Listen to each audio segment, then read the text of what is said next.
Assalamualaikum warahmatullahi wabarakatuh. Kita akan melanjutkan kembali dari perjalanan video sebelumnya, dan kali ini kita akan mengurai tentang dunia ego.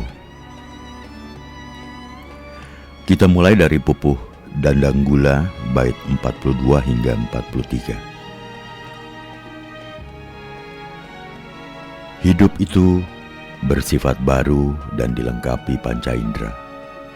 Dan panca indera ini merupakan barang pinjaman yang jikalau sudah diminta oleh yang empunya akan menjadi tanah dan membusuk, hancur lebur dan bersifat najis.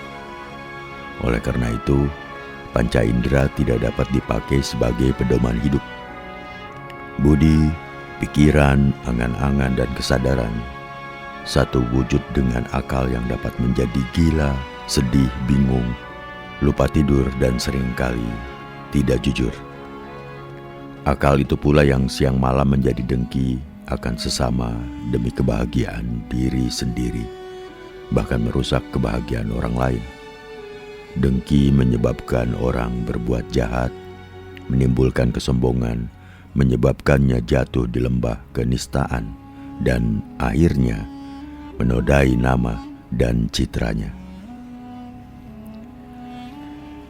Ya, kalau kita berbicara tentang panca indera, hidup di dunia ini bersifat baru, artinya bukan hidup dari awal, hidup yang terperangkap ruang dan waktu. Hidup di dunia ini merupakan kumpulan dari benda-benda hidup sesaat. Ketika kita berumur 7 tahun, praktis tidak ada lagi sel-sel yang membentuk diri kita ketika bayi. Sel-sel yang menyusun daging, tulang, dan otot kita ini adalah sel-sel baru. Sel-sel otak yang digunakan berpikir, mengalami keausan, mati, dan tumbuh lagi sel-sel yang baru. Hidup dilengkapi dengan panca indera. Panca indera hanyalah alat atau sarana bagi sang hidup. Tetapi panca indera ternyata bukan miliknya. Ia hanya barang pinjaman. Bila panca indera itu dicabut, maka tidak kuasalah hidup kita menahannya. Betul-betul lemah hidup ini. Inilah hidup di alam kematian. Bila panca indera sudah dicabut, badan jasmani ini akan menjadi bangkai. Jasmani akan kembali ke tanah dan membusuk. Badan ini akan hancur. Dan bahkan ketika jadi mayat, badan ini disifati najis, kotor. Panca indera ternyata tidak kuasa menahan hidupnya sendiri. Kita mengetahui bahwa penglihatan orang tua menjadi kabur. Pendengaran orang tua berkurang. Penciuman pun jika terkena flu berkurang. Pengecapan pun tidak setajam waktu muda.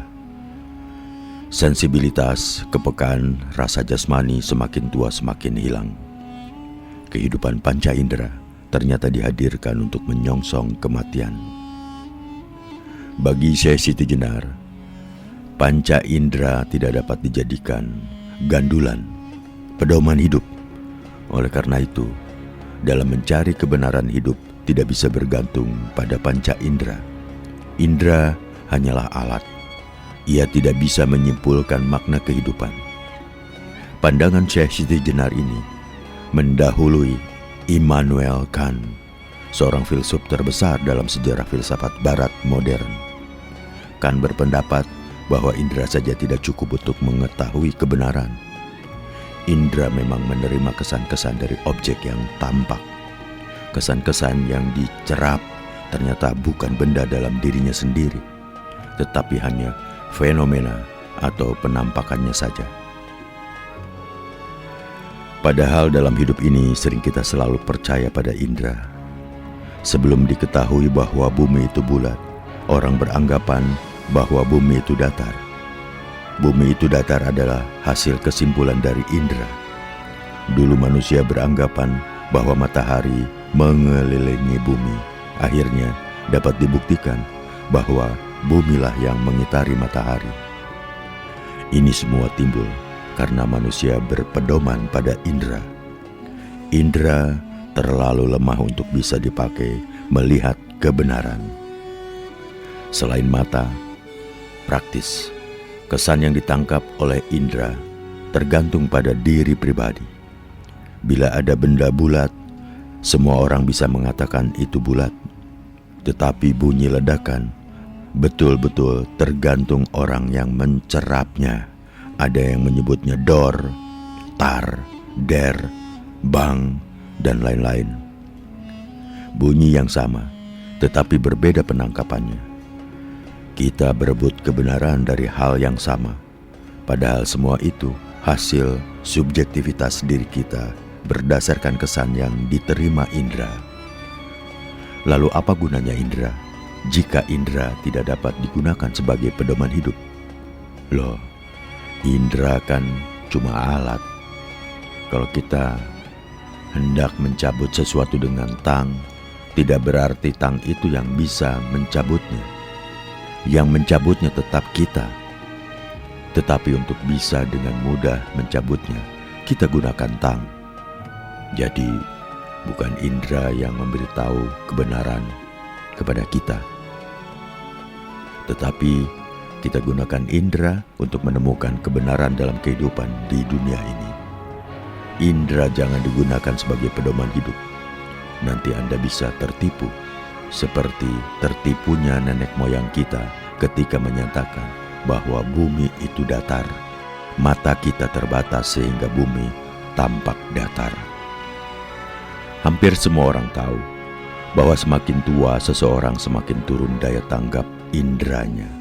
Semua orang tahu bahwa kenyataan hidup ini ada karena ada indera. Orang dapat hidup gelisah juga karena indera. Penderitaan yang dialami manusia juga masuk melalui indera. Pintu masuknya kebahagiaan atau penderitaan adalah indera. Tetapi hanya sedikit orang yang tahu bahwa jalan hidup itu tidak diketahui oleh indera. Meskipun indera itu alat untuk membantu manusia tahu sesuatu, tetapi kesan yang diterima indera tidak sebagaimana adanya. Langit tampak biru, padahal sebenarnya tidak berwarna. Gunung kelihatan biru dengan garis batasnya yang lembut. Namun bila didekati, gunung adalah tanah yang membukit dan ditumbuhi pohon-pohonan yang hijau. Bulan yang bundar hanya tampak bulat. Benda yang besar bila di kejauhan tampak kecil. Kapal terbang ketika terbang tinggi di angkasa tampak kecil seperti mainan saja. Nah, penglihatan, salah satu dari indera kita, ternyata tidak menyampaikan kesan apa adanya. Ada joke lelucon tentang indera penglihatan. Sebagaimana kita ketahui, tukang arloji selalu menggunakan kaca pembesar bila sedang bekerja. Dengan mata telanjang, tukang arloji mengalami kesulitan dalam membongkar pasang suku cadangnya. Untuk dapat melihat suku cadang yang kecil itu, dia pakai kaca pembesar. Suatu hari karena banyak orang yang pesan perbaikan arlojinya, si tukang itu tidak melepas kaca pembesarnya. Syahdan, si tukang, hendak buang air kecil. Melihat anunya gede, terkejutlah ia. Lalu ia tertawa setelah sadar bahwa kaca pembesarnya masih menempel. Begitu pula bila kita dapat melihat kuman di lingkungan kita. Apa yang terjadi? Kita kemungkinan besar tidak bisa makan dan minum. Kuman yang menempel di piring atau yang jatuh di makanan akan terlihat. Kuman yang tertiup angin dan masuk ke rumah kita akan terlihat. Akhirnya kita sendiri yang menderita. Kita sendiri yang kerepotan. Tuhan menyediakan indera yang tidak membebani pemakainya. Dalam kondisi normal, indera adalah alat yang terbaik bagi manusia untuk menangkap kesan yang ada pada benda-benda di sekeliling kita. Indera hanyalah alat. Namun alat tergantung pada orang yang menggunakannya, tergantung pada keterampilan dan kecerdasan si pemakai. Tetapi indera tidak memiliki pengetahuan asal. Ia tidak bisa memberikan penilaian. Ia tidak memiliki kecerdasan. Ia tidak bisa memilih atau memilah. Ia cuma mengirimkan kesan tanpa tahu benar salahnya. Ia mengirimkan kesan tanpa menyeleksi manfaat dan mudaratnya. Kesan yang tertangkap indera itulah yang dikirim ke pusat saraf. Jika ada bau lewat, hidunglah yang menangkap. Tetapi hanya pengalaman, indera penciuman tidak bisa melaporkan bau yang terjadi. Meskipun telinga bisa menangkap suara, tetapi ia tidak bisa melaporkan merdunya suara itu. Mata menangkap kesan yang ditimbulkan benda, tetapi ia tidak bisa memberikan penilaian bagus tidaknya benda itu kepada orang yang punya mata itu. Lidah yang biasa mengecap rasa manis akan memberikan kesan rasa yang lebih pahit bila lidah itu mencerap rasa pahit. Orang yang tinggal di daerah tropis akan merasakan kedinginan luar biasa bila ia pergi ke daerah pegunungan yang musim dingin. Bagi yang biasa makan nasi, masih terasa lapar bila belum makan nasi. Nah, disinilah kelemahan indera. Ia menangkap kesan yang muncul dari sesuatu, tetapi ia tidak bisa melaporkan kualitas dan kuantitas kesan yang diterima itu. Ia cuma menyampaikan kesan yang ada. Dengan mengetahui dan memahami karakter panca indera, maka kita dapat menggunakan panca indera untuk membantu upaya kita mencari jalan hidup kebenaran. Tetapi kita tidak boleh percaya begitu saja apa yang ditangkap panca indera. Pernahkah kita melihat pohon yang daunnya melambai di malam hari? Dan pernahkah kita menyangka pohon tersebut seperti orang yang melambai? Nah, disitulah biasnya panca indera. Karena itu, panca indera tidak dapat dipakai sebagai pedoman hidup. Sedangkan berbicara masalah budi dan pikiran, kedua kata budi dan pikiran bukan kata asli Jawa maupun Indonesia. Kata budi berasal dari bahasa Sanskerta. Budi yang artinya pikiran, akal, ingatan, perasaan, pendapat, watak, dan sifat. Sedangkan kata pikir dari bahasa Arab, fikir, jamaknya afkar, artinya pemikiran, perenungan, refleksi, spekulasi, dan pertimbangan. Pikiran juga sering diucapkan secara bergandengan dengan kata akal, sehingga menjadi kata akal pikiran. Dengan akal pikirannya manusia dituntut bisa memilah dan memilih, menimbang yang baik dan yang buruk, mengetahui apa yang salah dan yang benar, bisa membedakan antara fakta dan realita, dan ekspresi lainnya yang tidak dimiliki oleh hewan di dunia ini. Sehingga manusia bukan hanya sebagai binatang yang bisa berkata-kata atau berbicara. Dalam bahasa Jawa kuno, pikiran adalah hidup, dan kata hidup sendiri bermakna pikiran, angan-angan, kesadaran, pengertian, kemauan, maksud, pendapat, dan perasaan. Karena itu, menurut Syekh Siti Jenar, budi pikiran, angan-angan, dan eling atau kesadaran itu satu wujud dengan akal atau ngakal. Tentu saja yang dimaksud dengan akal dalam pupuh tersebut bukanlah akal dalam pengertian Al-Quran. Dalam Al-Quran, akal adalah alat untuk memahami fenomena alam ini. Karena itu, akal itu niscaya sehat. Dalam penggunaannya cukup dengan akal saja. Tidak perlu dibubuhi kata sehat yang menjadi akal sehat.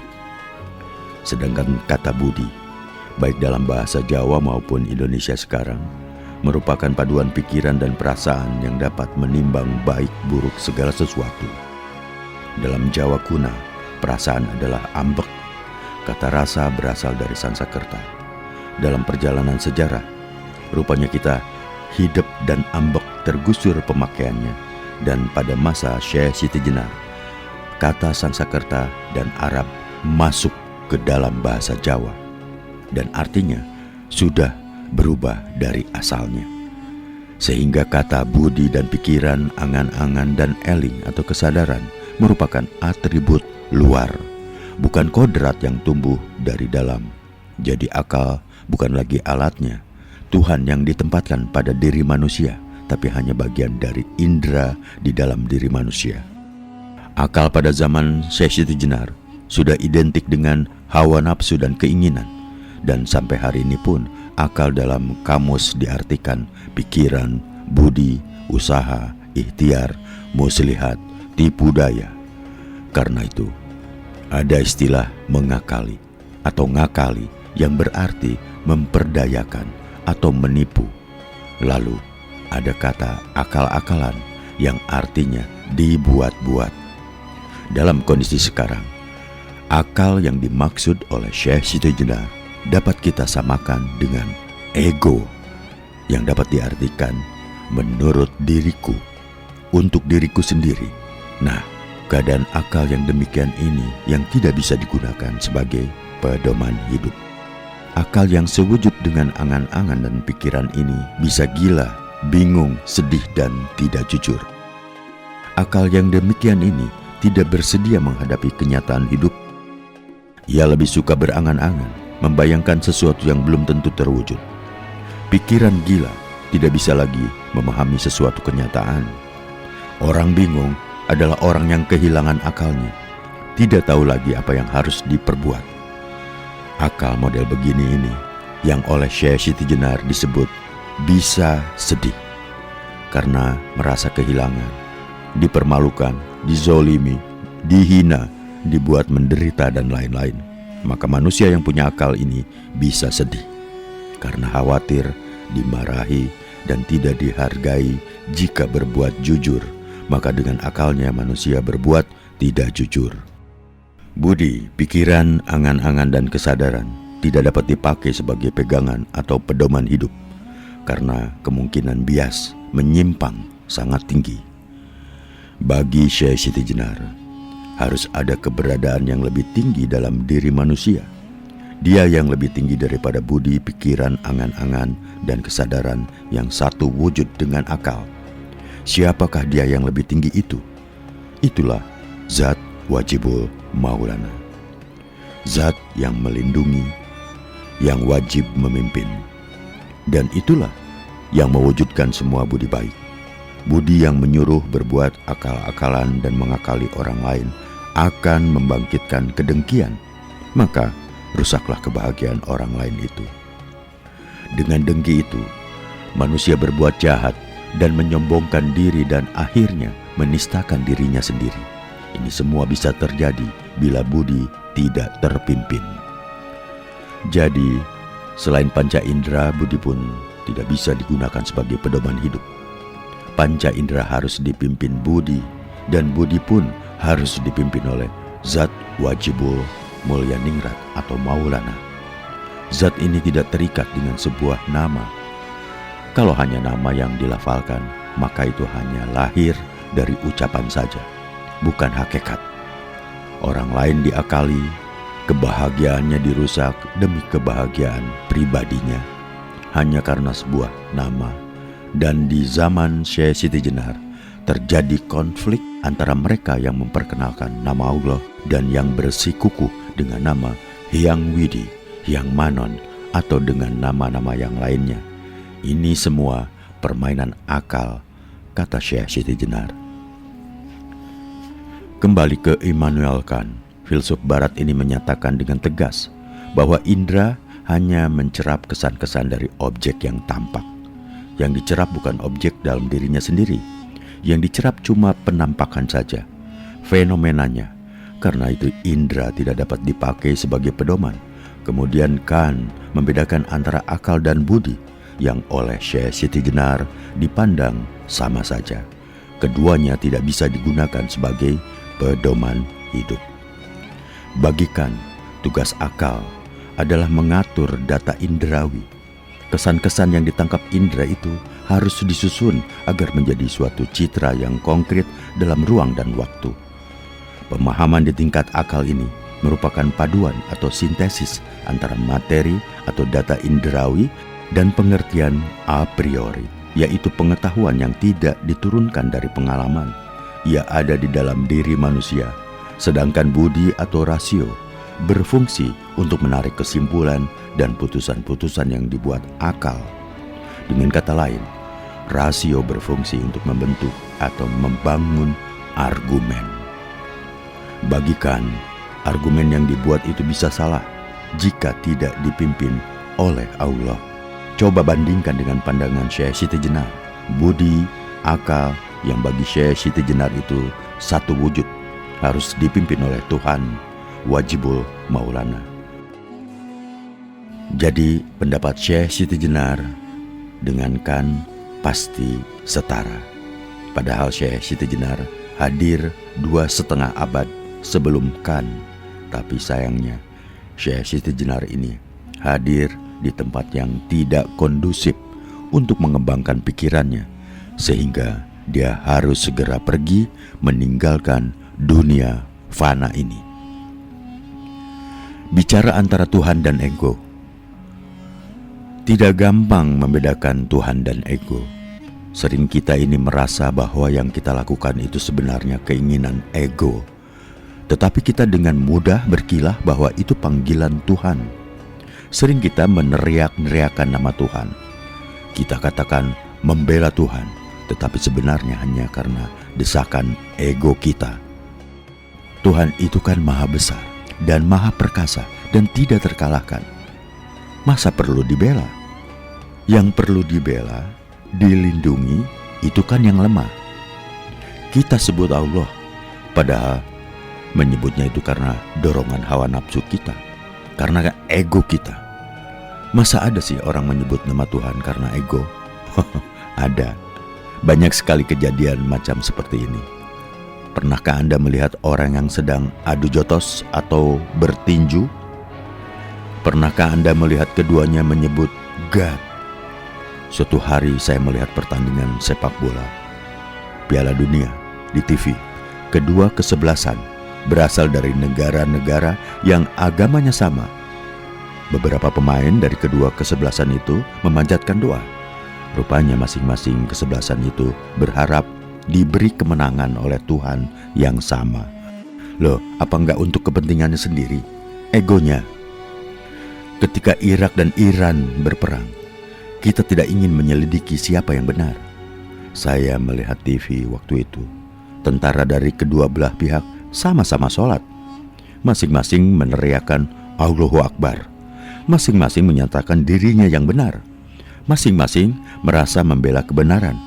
Dan kedua pihak saling membunuh. Loh, yang macam seperti ini menegakkan kebenaran atau menurut ego? Saya pernah mendengar cerita. Ya, katakan A namanya. Teman si A adalah orang yang sangat rajin sholat. Tidak pernah ada amalan sholat yang terlewatkan. Dia pamit sholat dulu kepada teman-temannya dalam satu tim bila waktu sholat tiba. Tidak peduli temannya lagi sibuk mengerjakan tugas bersama. Suatu hari A bertanya kepada temannya, "Apa yang kamu lakukan jika kamu hendak sholat? Lalu kamu melihat orang yang mengalami kecelakaan yang bisa merenggut nyawanya?" Apa jawabannya? Teman si A menjawab, "Saya akan lakukan sholat dulu, baru menolongnya bila masih dapat ditolong."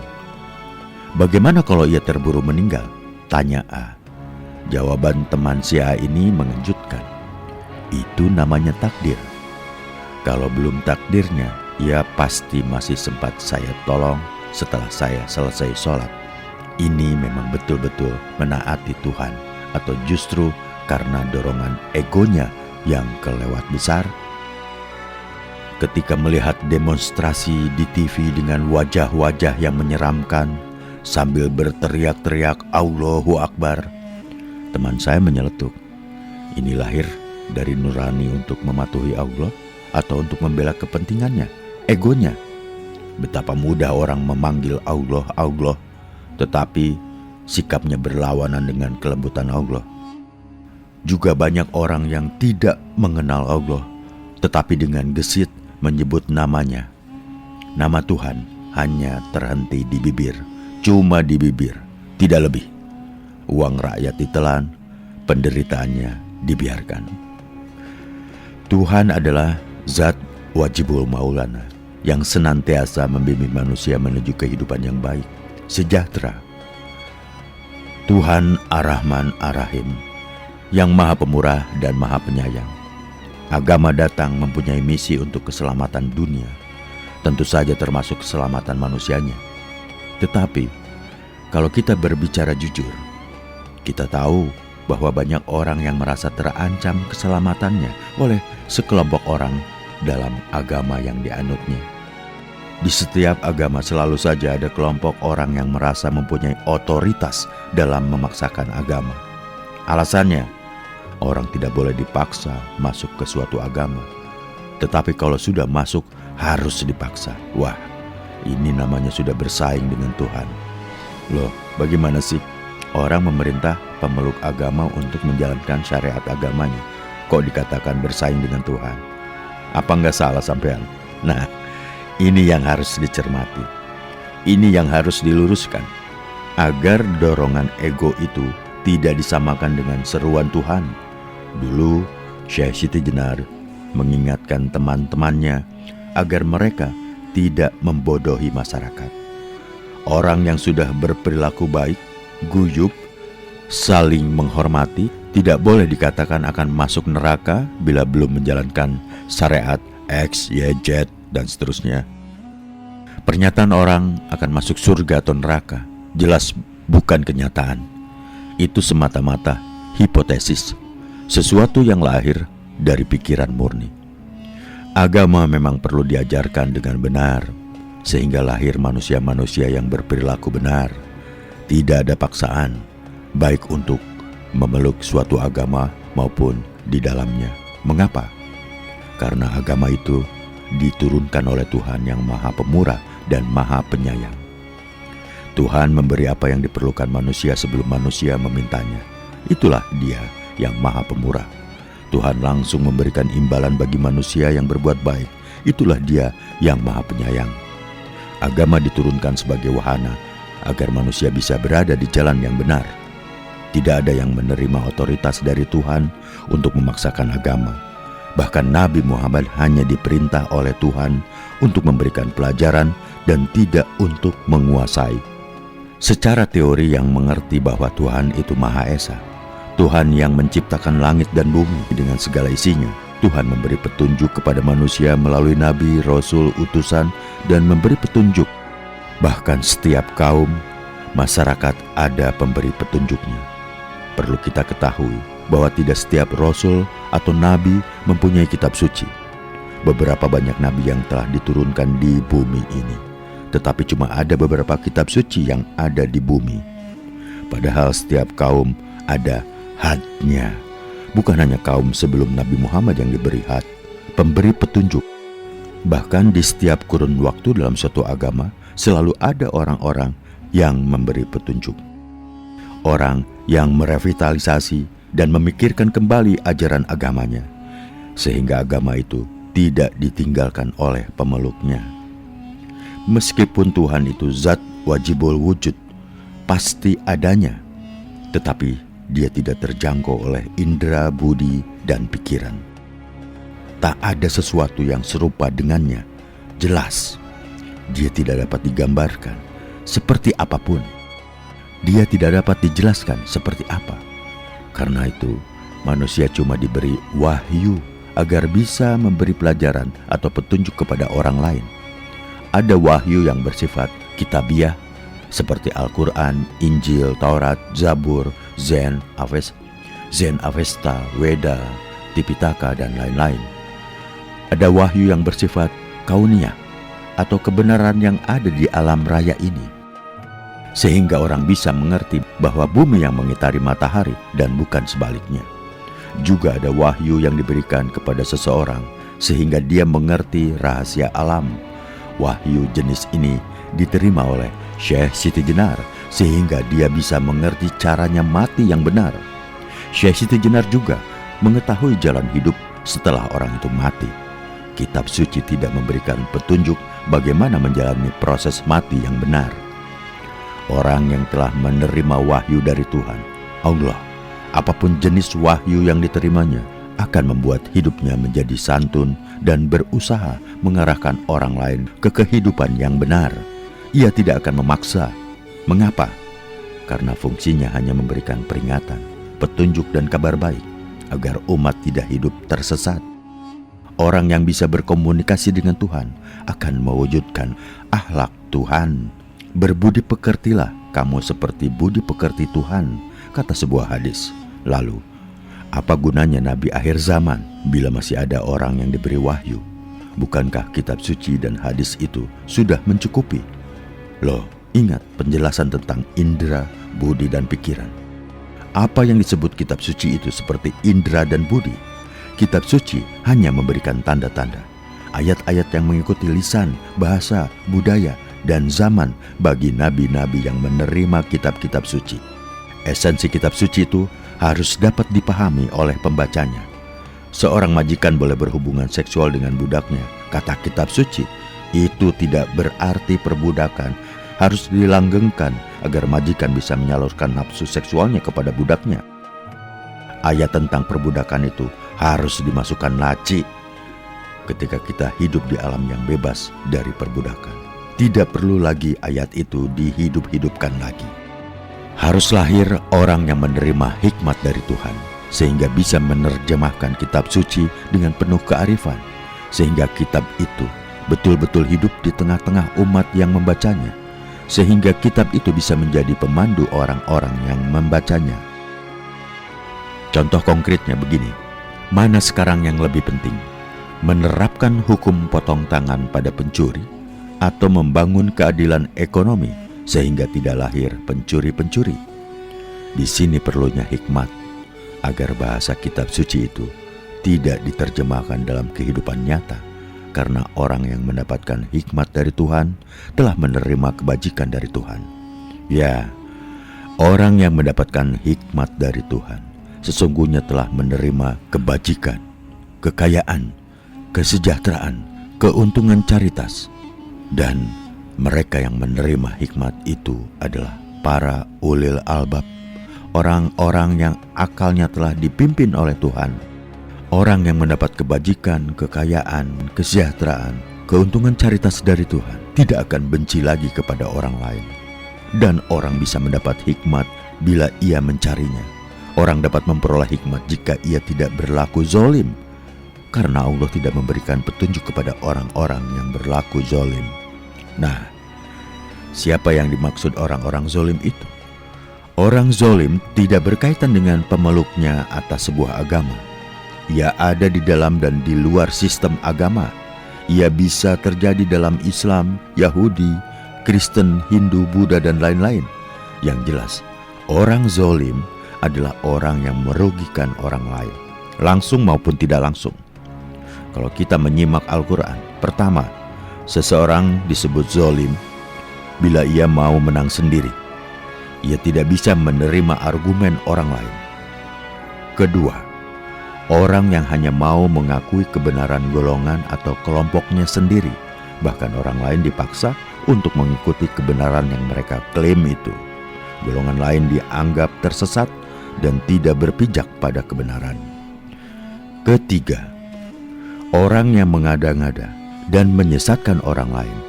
Mengada-ngada artinya membuat sesuatu yang sebenarnya tidak ada. Misalnya, sebetulnya tidak ada konflik antara suku A dan B, tetapi direkayasa seolah-olah ada pertikaian antara orang suku A dan B. Akhirnya terjadilah kerusuhan sungguhan antara suku A dan B, dan ia ingin menangguh keuntungan dari situ. Dan keempat, orang yang menolak seruan damai. Dalam sejarah Islam, Ali bin Abu Thalib dikenal sebagai orang yang sangat cinta perdamaian. Meskipun dia tahu bahwa ajakan damai dari musuhnya itu untuk menjebak atau untuk melumpuhkan kekuatan pasukannya, dia tetap mau berunding demi sebuah perdamaian. Dia tidak mau menjadi manusia zolim. Dia telah menerima hikmat. Dia harus santun dalam kehidupan. Dia ingin mewujudkan agama sebagai rahmat bagi semua orang, semua makhluk hidup. Bentuk kezaliman itu ada yang tampak kasar dan ada yang halus. Kezaliman halus menggunakan pembenaran atas dalil-dalil agama dengan kepentingan kelompoknya. Disebut demi kelompoknya karena kelompok lain yang seagama mempunyai dasar sendiri dalam menegakkan kebenaran agama. Saya ambil contoh, ini masalah syariat agama. Jika kita tidak ingin terjerumus ke dalam kezoliman, maka kita tidak perlu ngotot memasukkan syariat ke dalam undang-undang. Mengapa? Karena sebenarnya syariat itu lahir dari pendapat atau pandangan ulama. Itulah sebabnya bentuk gerakan sholat ada bermacam-macam menurut golongan atau mazhabnya. Baru salah satu wujud syariat saja sudah berbeda-beda, padahal syariat agama banyak sekali. Ketika Gus Dur yang waktu itu sebagai Presiden Republik Indonesia ziarah kubur, pergi untuk berdoa di kuburan-kuburan orang soleh, ada tokoh masyarakat yang mengatakan Gus Dur itu musyrik. Padahal bagi warga NU, pergi ziarah itu hal yang biasa dan bahkan termasuk ibadah sunnah. Nah, baru masalah ziarah kubur saja sudah menimbulkan perbedaan pendapat.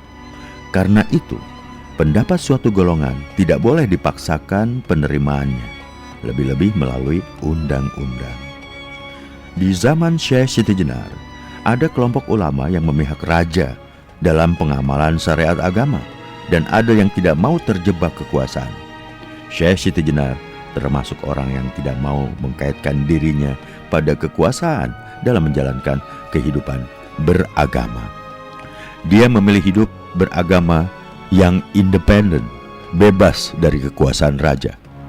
Walaupun pada saat itu kehidupan di kerajaan Demak tidak kondusif bagi pelaksanaan keagamaan yang tidak sepaham dengan mazhab penguasa Demak. Akhirnya, terjadilah konflik terbuka antara Syekh Siti Jenar beserta pengikutnya dengan penguasa Demak yang disokong oleh para wali. Jika agama sudah dikaitkan politik, maka kehidupan agama tidak lagi dapat menjadi jalan hidup. Pihak yang menang akan mengatakan aturan yang dipegangnya itu yang benar. Pihak yang kalah dinyatakan salah. Agama bukan lagi menjadi jalan damai bagi yang melaluinya. Ia hanya sebuah dogma. Dogma yang dipaksakan pelaksanaannya dalam kehidupan. Menurut Syekh Siti Jenar, hal yang demikian ini lahir dari budi yang tidak dipimpin oleh Tuhan. Cara beragama yang dipaksakan adalah bentuk ego. Egolah yang memaksa orang untuk menjalankan kehidupan beragama dengan syariat tertentu, dengan memaksa orang lain sepaham dan sepihak dengan kita. Berarti kita tidak bisa menerima cara yang ditempuh orang lain. Cara dalam mengekspresikan agama bukan kriminal atau pidana, sepanjang ia hanya sebuah ekspresi dan aktualisasi keagamaan. Tidak perlu dikaitkan dengan kekuasaan dan politik, sepanjang ekspresi dan aktualisasi keagamaan itu tidak menimbulkan tindakan asosial dan asusila. Tidak perlu terjadi pelindasan terhadapnya. Melindas orang yang tidak sepaham dengan kita adalah tindakan ego, bukan seruan Tuhan. Tuhan mencintai kesalehan, orang-orang yang berbuat baik terhadap sesama yang biasa disebut iman dan amal soleh. Tuhan mencintai orang-orang yang mencintai tetangganya, menghormati tamunya, dan tolong-menolong dalam kebajikan. Syukur, yaitu menciptakan nilai tambah dalam kehidupan ini, menciptakan kemudahan dalam kehidupan ini, adalah manifestasi ketuhanan dalam diri manusia. Memelihara ketertiban dan menjaga keamanan bersama adalah wujud ketakwaan. Untuk hal-hal semacam ini, orang-orang yang mengaku beriman seharusnya terpanggil untuk membuat aturan dan undang-undangnya yang benar dan adil. Lalu, bagaimana dengan ego? Ia lebih mementingkan dirinya daripada umum atau publik. Kalau toh pandangannya itu kelihatan benar, tetapi lebih dimaksudkan untuk kepentingan golongannya, merasa yang paling benar dan orang lain yang salah. Lebih suka hidup homogen daripada hidup dalam pluralitas. Lebih senang menggunakan ayat-ayat kitab suci sebagai pembenaran daripada mencoba mencari solusi terhadap kenyataan yang ada. Ketika ada orang yang bisa pergi ke bulan, langsung kita membenarkan bahwa itu sudah ada ayatnya dan lain-lain. Ya, itulah contoh ego. Sementara kalau kita berbicara tentang ibadah kepada Tuhan, bila kita mendengar kata ibadah, maka yang tertangkap oleh pikiran kita adalah tindakan ritual agama. Lalu kalau ada orang yang tidak menjalankan ritual formal, kita katakan orang itu tidak beribadah. Akibatnya, suburlah formalitas dalam kehidupan. Orang takut dicap kafir, maka rajinlah ia ke tempat-tempat ibadah. Tetapi kezoliman dalam bentuk korupsi, kolusi, kong kali kong, curiga terhadap orang yang tidak seide atau segolongan jalan terus. Orang lebih mementingkan perbedaan lahir daripada hidup damai bersama. Orang lebih mengutamakan kesatuan daripada persatuan. Orang lebih suka terhadap keseragaman daripada keberagaman. Kalau ini yang terjadi, bukan ibadah yang subur, tetapi upacara. Bila orang membaca buku tentang Syekh Siti Jenar, kesan sekilas yang ditangkap, Syekh Siti Jenar itu anti syariat, tidak beragama, ateis. Tentu saja hal ini tidak benar, karena dia mengajarkan agama kepada murid-muridnya di dalam masjid. Dia tetap diakui oleh para wali mengajarkan agama Islam. Hanya saja, pemahaman Islamnya berbeda dengan yang dipahami oleh para wali. Dalam beribadah, Syekh Siti Jenar berpegang pada pemahaman atas Islam yang tumbuh dari dalam diri dan tidak mengikuti mitos dan pemahaman yang menjadi arus utama dalam sejarah Islam waktu itu. Syekh Siti Jenar rupanya ingin mengajarkan agama Islam berdasarkan realitas, bukan atas dasar budi yang tidak terpimpin. Syekh Siti Jenar sadar bahwa agama ini ketika diajarkan oleh Kanjeng Nabi Muhammad sendiri memang benar dan benar. Benar karena agama ini diterima oleh beliau sendiri dari Tuhan. Pemimpin budi, benar karena agama Islam diajarkan oleh beliau sendiri sesuai dengan kondisi dan budaya serta tingkat masyarakat yang menerimanya pada waktu itu.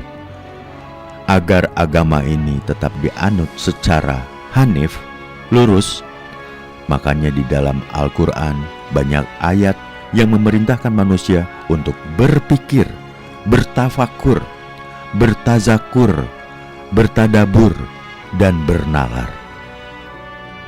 Tetapi dalam perkembangan sejarahnya, agama ini disebarkan dengan pengajaran ibadah yang diformulasikan oleh ulama-ulama abad kedua dan 3 Hijriah. Sehingga formulasi syariatnya tidak pas buat manusia Jawa. Ajaran Islam tidak lagi sebagai jalan hidup, tetapi sekedar untuk mengganti baju dari Hindu-Buddha menjadi Islam. Ibadah ritual Hindu-Buddha diganti ritual Islam. Bagi Syekh Siti Jenar, cara mengajarkan agama seperti itu sama dengan mengikuti hawa nafsu, bukan mengikuti jalan Tuhan. Sabilullah atau Siratun Mustaqim, jalan yang lurus. Mengapa demikian? Karena ketika agama bersahabat atau terkait dengan kekuasaan menjadi alatnya penguasa, maka orang yang memeluk agama lebih banyak karena ketakutan daripada karena kerelaan. Padahal la ikraha fi al-din, tidak ada paksaan dalam memasuki agama. Dan sambungan ayat itu pun menyatakan, barang siapa ingkar kepada tagut dan beriman kepada Allah, maka sesungguhnya ia telah berpegang pada buhul tali yang amat kuat yang tak akan putus. Barang siapa ingkar kepada tagut dan beriman kepada Allah, maka sesungguhnya ia telah berpegang pada bahul tali yang amat kuat yang tak akan putus. Mengapa agama tidak perlu dipaksakan penerimaannya? Marilah kita simak tafsir The Holy Quran-nya Abdullah Yusuf Ali. Pertama, agama tergantung pada fight, keimanan, dan kehendak. Karena itu, mengajak seseorang untuk memeluk agama dengan paksaan itu meaningless, tidak berarti. Kedua, kebenaran dan kesalahan itu jelas bedanya yang telah ditunjukkan melalui kasih sayangnya. Dan ketiga, rencana Allah selalu membimbing kita dari kegelapan menuju yang terang. Nah, barang siapa yang ingkar kepada tagut, menolak tindakan yang melampaui batas seperti berbuat zolim, merusak bumi dalam kehidupan, melakukan provokasi dan lain sebagainya, dan beriman kepada Allah, berpedoman kepada kebenaran, maka ia telah berpegang pada simpul tali yang kokoh. Tali yang dipegang itu tidak akan putus, ingkar kepada togut, itulah inti agama. Jadi esensi inti dari kebenaran hidup itu adalah menolak togut. Semua bentuk kesewenangan, pemaksaan, penindasan, kezoliman, penganiayaan, pengerusakan lingkungan hidup atau bumi, tindakan yang berlebih-lebihan dalam hal apapun, dan sejenisnya adalah togut. Apakah ibadah kepada Tuhan yang berlebihan juga mengabdi kepada togut? Jawabannya tentu saja ya, karena segala sesuatu yang berlebihan itu tidak lahir dari budi yang terpimpin, yang tercahayai ilahi. Apa saja yang berlebihan pasti berasal dari dorongan hawa nafsu. Jadi togut itu nama lain dari hawa nafsu. Ya, untuk dapat memahami makna keduanya, togut berasal dari kata taga, tagi, tagia, artinya melampaui batas-batas yang telah ditetapkan. Kita mengetahui bahwa alam raya ini dibangun oleh Tuhan dengan ukuran, kadar yang tepat. Ada timbangan, mizan, ada batas. Di dalam diri manusia ada batas-batas. Perut kita bila terisi melampaui batasnya akan terasa sakit. Minum air tawar yang bersih saja, kalau terlalu banyak terasa tidak nyaman di perut. Kita membutuhkan tidur untuk istirahat. Tetapi kalau terlalu banyak tidur, badan terasa sakit semua. Kurang tidur juga menyebabkan sakit. Tentu saja batas yang ada pada tiap-tiap orang tidak sama. Tak ubahnya seperti guratan sidik jari. Walaupun perbedaannya mungkin kecil, tetapi tetap tidak sama. Manusia tidak bisa diseragamkan, karena masing-masing mempunyai kadar dan batasnya sendiri. Persatuan harus dibangun, tetapi bukan kesatuan atau keseragaman. Menyeragamkan orang-orang yang batasnya jauh berbeda akan menghancurkan tatanan kehidupan. Berarti kita menerima togut. Ambil contoh, kita memberikan celana seragam dengan ukuran 3-4 inci kepada karyawan, padahal orang-orang yang diberi itu ukuran besarnya perut dari 29 hingga 39 inci. Apa yang terjadi? Yang jelas celana itu tidak bisa dipakai oleh mereka yang berukuran lebih kecil atau lebih besar. Demi keinginan dari segelintir orang, banyak yang menjadi korban. Lalu apa artinya hawa nafsu? Kata ini dalam bahasa Arabnya adalah hawa, artinya jatuh, tenggelam, atau keinginan yang kuat tanpa dipikirkan terlebih dahulu. Mengikuti hawa nafsu, memperturutkan keinginan tanpa pikir, dapat menjatuhkan diri ke dunia hampa. Dunia yang tidak kekal, dunia yang penuh kegelapan. Karena itu dari segala macam jenis berhala, yang paling berbahaya bagi manusia adalah mempertuhan kepada hawa nafsu alias togut. Jangan sampai keimanan gugur gara-gara secara tidak sadar kita bertuhan pada hawa nafsu kita sendiri. Jelas bahwa inti hidup beragama adalah mengingkari togut, menolak bertuhan pada hawa nafsu. Jadi, tolak dulu togut, baru membangun, kemudian marilah kita bangun tatanan hidup demi keadilan dan kesejahteraan bersama. Sikap ini sebenarnya yang ditampilkan oleh Syekh Siti Jenar dalam hidupnya. Biarkan orang bekerja di humanya dengan tenang. Biarkan orang saling menolong sesuai kemampuannya dengan nyaman. Jangan ganggu orang yang melakukan ritual berdasarkan pemahamannya. Jangan paksa orang menjalankan syariat yang terasa asing baginya, kata Syekh Siti Jenar. Karena menjalankan syariat yang tidak dimengerti manfaatnya itu sama dengan kepalsuan, dusta belaka. Lanjutnya. Nah, menanggapi ucapan Syekh Siti Jenar yang demikian ini, banyak yang beranggapan bahwa Syekh Siti Jenar tidak mau syariat. Banyak orang yang lupa bahwa inti agama adalah ingkar kepada togut, mengingkari ilah-ilah lainnya dulu, sebelum bisa bertuhan yang benar. Setelah lepas dari togut, maka manusia harus mencari syariat, jalan yang paling pas untuk kehidupan yang sesuai dengan kodratnya, sesuai dengan batas-batas yang ada di dalam diri, geografi, dan budaya yang melahirkannya. Syekh Siti Jenar tidak berkeliling daerah untuk menawarkan agamanya, Islam. Syekh Siti Jenar hanya mengajarkan Islam yang sesuai dengan kehidupan masyarakatnya. Islam yang diajarkan yang esensial, generiknya, Karena itu banyak orang yang pergi berguru kepada Syekh Siti Jenar tanpa melihat agamanya. Yang Hindu, yang Buddha, kejawen, dan yang Islam berbondong-bondong mengaji kepadanya. Hal demikian ini tidak aneh bagi kalangan tasawuf. Di barat, tasawuf berkembang dengan pengikut yang beragama macam-macam. Identitas agama tidak menghalangi mereka untuk mengaji tasawuf.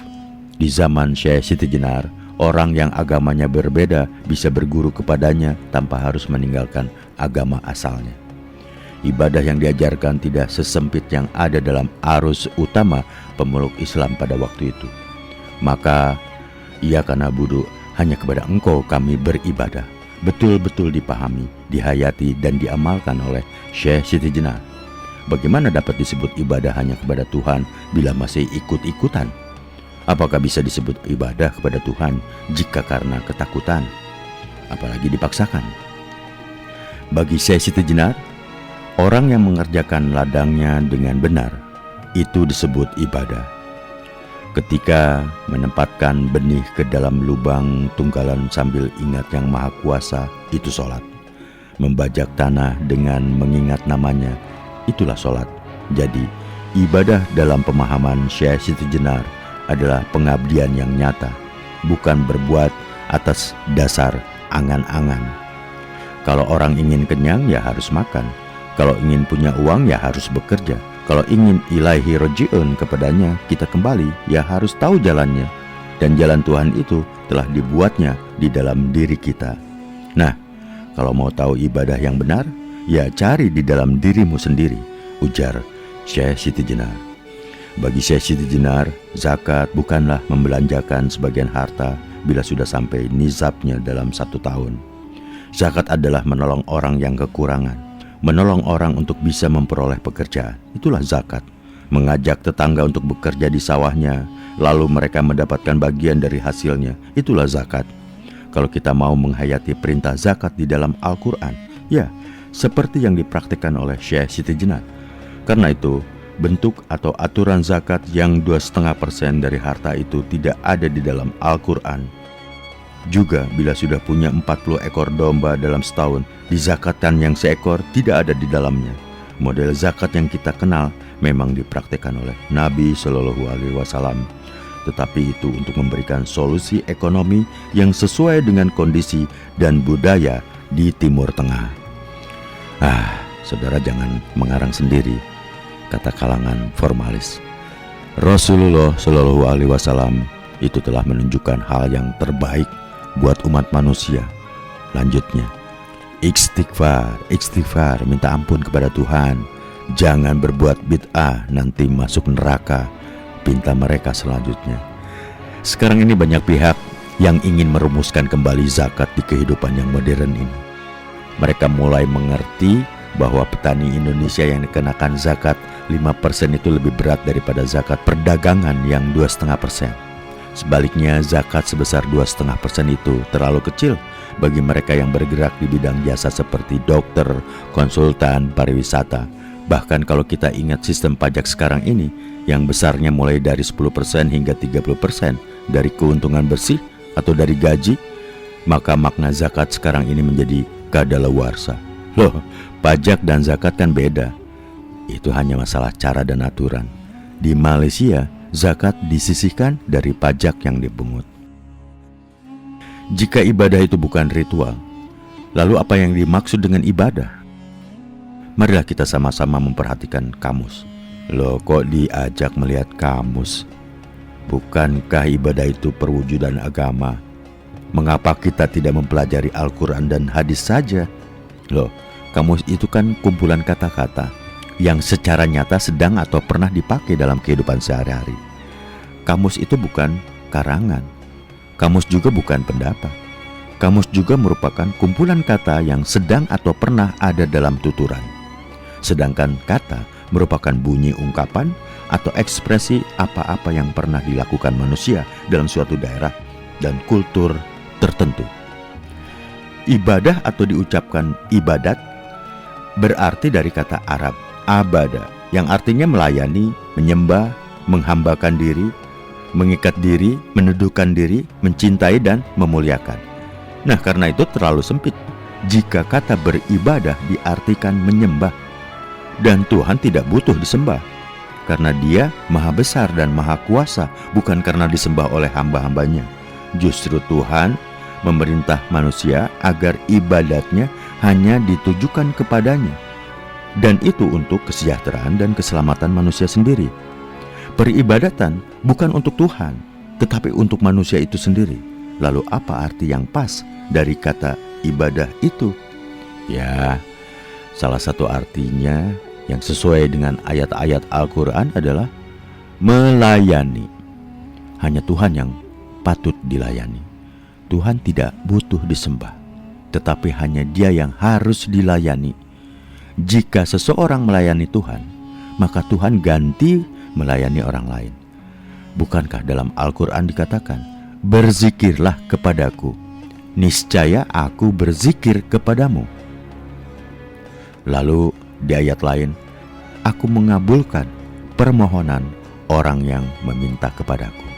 Maka hendaklah mereka itu memenuhi permintaanku dan beriman kepadaku. Dan apa permintaan Tuhan? Ternyata di dalam Al-Quran manusia itu dilarang untuk merusak bumi, memfitnah orang, berbuat zolim, mabuk-mabukan, dan berbagai tindakan yang memperturutkan hawa nafsu.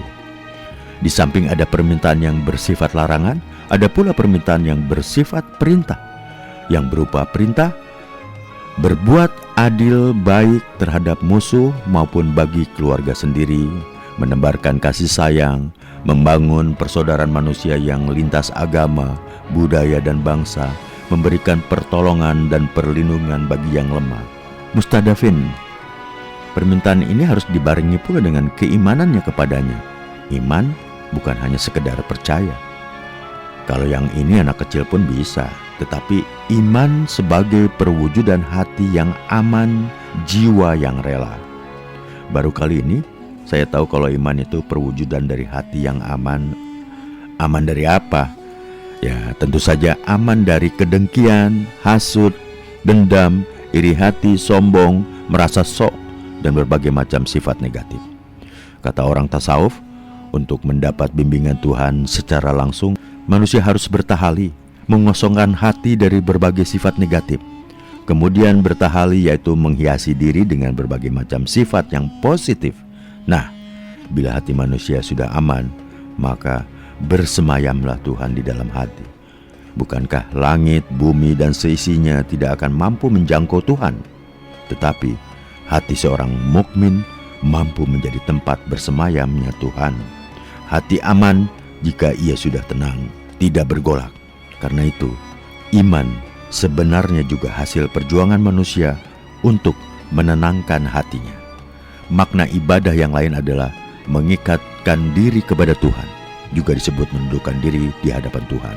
Dalam makna ini, orang yang beribadah harus jauh dari pamrih terhadap sesamanya.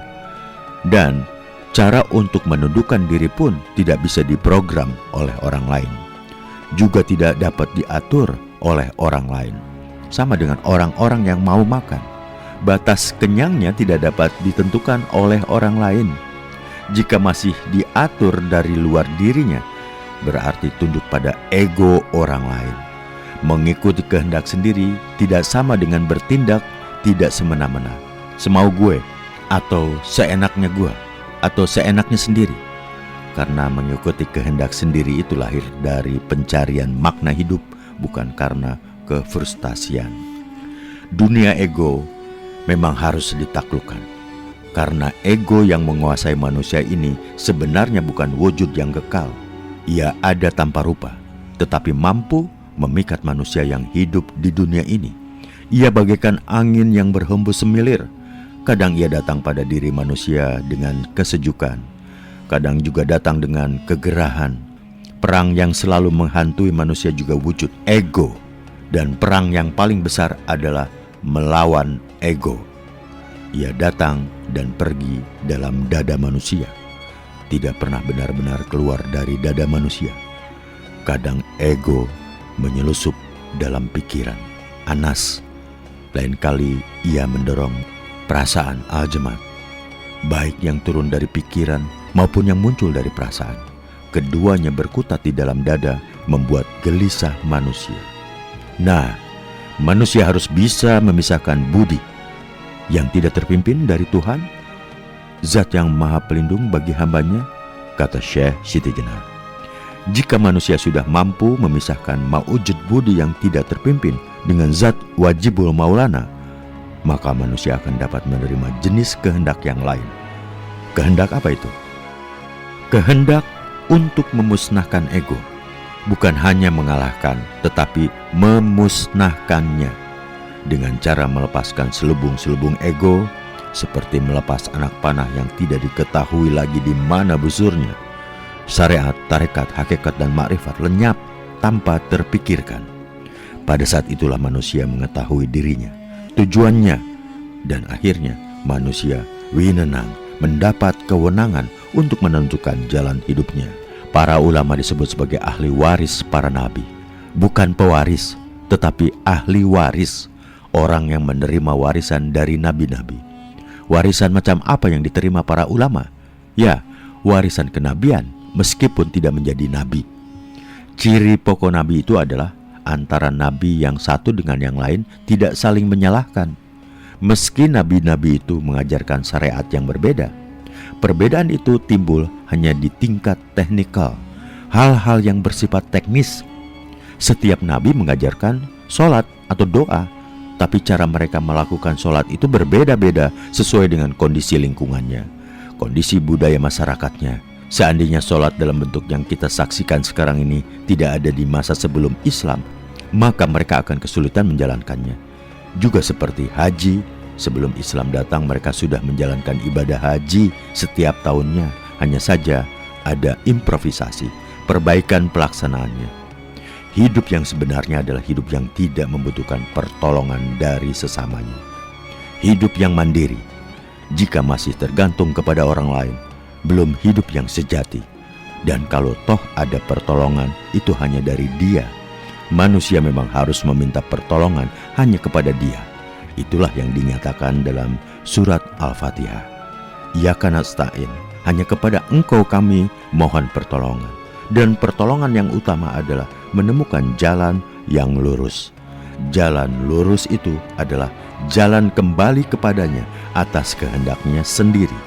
Dan manusia tidak akan bisa kembali kepada Dia dengan kehendaknya sendiri sebelum ia mengetahui rahasia hidup dan matinya sendiri di alam ini. Begitulah pesan Syekh Siti Jenar.